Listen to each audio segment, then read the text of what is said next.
কি ব্যাপার দোস্ত না এটা?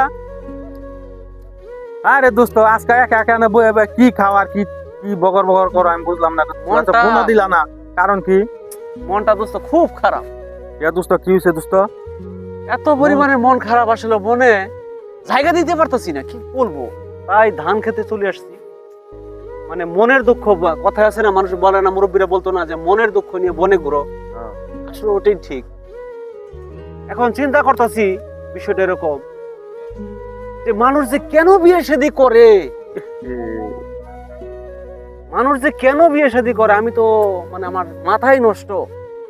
আমার পাশের বাড়ির এক ভাবি যে ঘটনা ঘটাইছে, আমার ভাবি, পাশের বাড়ির ভাবি, দুটো মেয়ে আছে, স্বামী মারা গেছে 2 বছরও হয় নাই। এর মাঝেই গেছে আরেকজন লইয়া। না না, যদি যা তো কথা তো এটা ভালো ছিল, মানে এর মাঝে সে একটা বিয়ে করে ফেলেছে। একটা তো করছে, আবার ওটার পাশাপাশি আরো একটা বিয়ে করে ফেলেছে। মানে আমি চিন্তা ভাবনা আমার মাথায় ধরে না যে এই যে আমরা যে আসলো বাড়ি করি, গাড়ি করি, বোন নামে দিয়ে দিই, মেয়ে সন্তান বাদ দিয়ে, কন্যা সন্তান বা মেয়ে ছেলেদের বাদ দিয়ে, এই যে বোন নামে দিয়ে দিই, আসলে আমার মরার পরে আমার বউ যে এরকম করবে এটাকে আমি জানি না।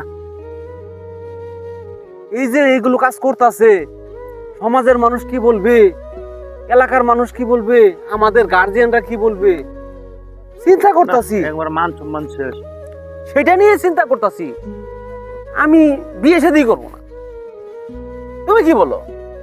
না, কথা তো ঠিকই আছে, এই কারণে তো আমি বিয়া করি না। খালি শুনি এনদা বলে মানুষের বউ জায়গা, মুখে ব্যাংকে টাকা দেয়, এটা লইয়া বাগা দেয়, আরেক পোলা লইয়া আমি বিদেশ যাই কষ্ট করি, আইয়া বাড়িতে দিতে বউ নাই। তাহলে দরকার কি বিয়া করার? তাহলে এমনি অনেক শান্তিতে আছি। এমনি শান্তি আমাদের, এমনি ঘুরে ফিরে মানুষে যা কয় কোক, বুগা বিয়া সারা জীবনটাই আমি মনে করি ভালো, বেটার।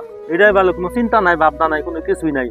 রাইতের একটা সময় বাড়িতে গেল জবাব দেওয়ান লাগে না ওর কাছে। ঠিক, তাহলে আমরা অনেক সুখে আছি না? অনেক সুখ। না দোস্ত, বিয়া শাদী দোস্ত করিস না, আমি না, বিয়া ঠিক করতাম না। আছে, না। কথাটা হই না, আমার আরো মনটা উঠে গেল, আমি ভাই বিয়া শাদী করতাম না শেষ। মানুষের জীবন।